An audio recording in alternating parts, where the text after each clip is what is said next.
Helo pawb, Gwenno Dafydd sydd yma. Falle bod yng ngwyneb i'n gyfarwydd i rei ohonoch chi. Dwi wedi bod yn gwneud The Alternative BBC, Bathroom Broadcasting Coach, reit ers dechrau'r cyfnod covidus yma. Ac yn rhoi tips gwerthfawr ag rhai defnyddiol gobeithio ar sut i oroesi'r cyfnod yma.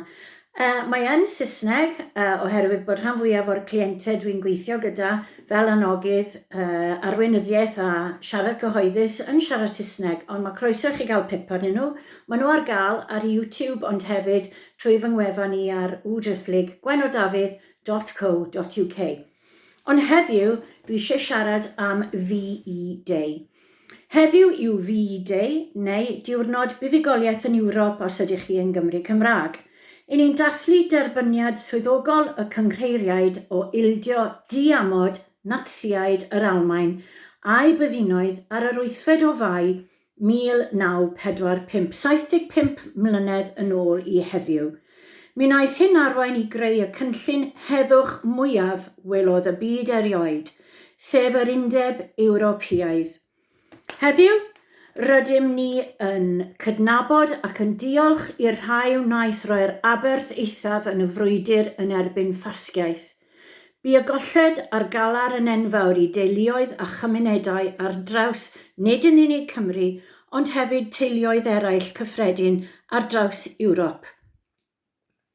Heddiw, dwi'n ei cofio i gyd, ond yn bersonol dwi hefyd yn galaru am fy mod i a miloedd eraill wedi cael ei rhwygo ar wahân o'n teulu a'n cyfeillion Ewropeaidd oherwydd Brexit. Dwi'n derbyn mai hwn oedd dewis canran uchar etholaeth, ond fyddai byth, a dwi'n meddwl byth, yn cytuno mai hwn oedd y peth cywir i'w wneud. Yn ystod y cyfnod covidus yma, o'r diwedd, rydyn ni gyd wedi dod i sylweddoli ein bod ni gyd yn rhan o un teulu cyd-gysylltiol yma ar y ddaear, sef dynoliaeth. Rydym wedi gweld drwy gweithredoedd ein cymunedau mae cydweithio a chyd-dynnu yw'r unig ffordd i weithredu, a dwi'n diolch i fy nheulu estynedig o wledydd Ewropeaidd am eu cefnogaeth hael a chalon agored yn ystod yr amser yma. A mae'n drueni mawr nad oedd Llywodraeth Prydain wedi gwrando ar ei cyngor yn gynharach. Efallai fyddai bywydau a gollwyd ar teuluoedd a'r cymunedau sydd nawr yn galaru ddim mor niferus.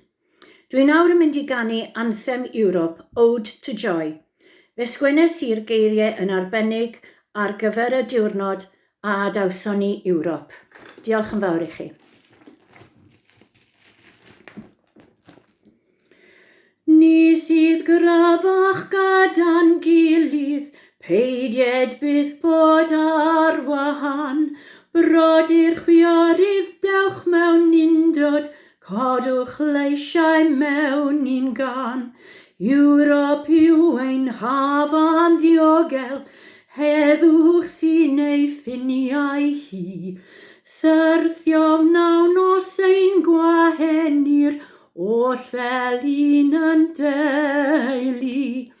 Mae ein galar nawr wrth adael, yn ein llethu a'n tristau, gwepri copyn o gelwyddau, gododd grachen y cysau.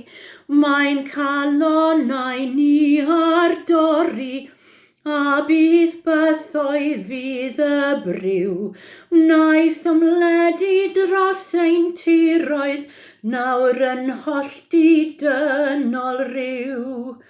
Roeddem llawer gwell mewn undod, hil a gwledydd yn gytun.